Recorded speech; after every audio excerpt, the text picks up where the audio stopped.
Saydnaya Prison. The dark heart of Syria's brutality, Saydnaya Prison, located just 30 kilometers north of Damascus, Syria, has earned a chilling reputation as one of the most oppressive and brutal detention facilities in the world. Controlled by the Syrian government under the Assad regime, it has been referred to as a human slaughterhouse by Amnesty International. This prison symbolizes the horrific human rights abuses that have characterized Syria's ongoing civil war.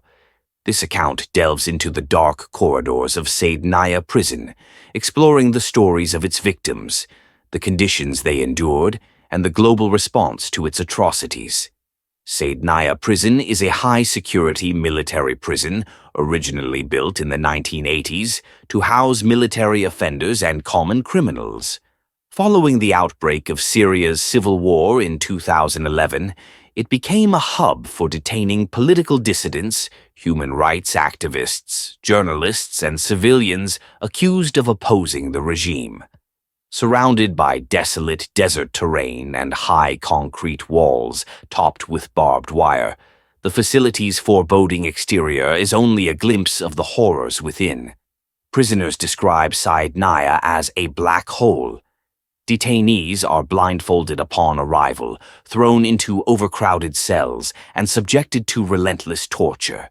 Torture and execution. Inside Saydnaya, physical and psychological torture are routine. Beatings with metal rods, electrocution, and prolonged starvation are common.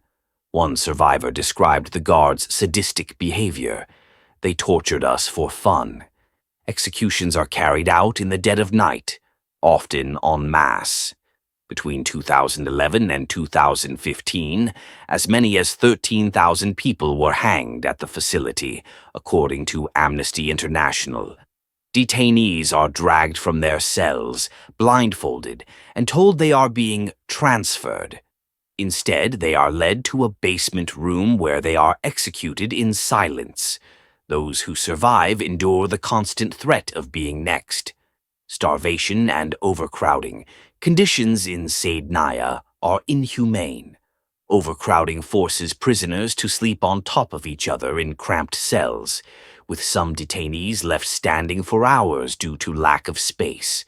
Food is scarce, often a single piece of bread and dirty water each day. Malnutrition and disease run rampant, and medical care is virtually non-existent. Many prisoners succumb to illness, dehydration, or the sheer physical toll of their imprisonment. Stories of survivor testimonies paint a harrowing picture of life inside Saydnaya. Omar al-Shogre, a former detainee, described his experience in haunting detail. Arrested at the age of 15 for participating in anti-government protests, Omar spent 3 years in various Syrian prisons, including Saydnaya. He recounts being tortured daily, witnessing the deaths of friends, and enduring extreme starvation.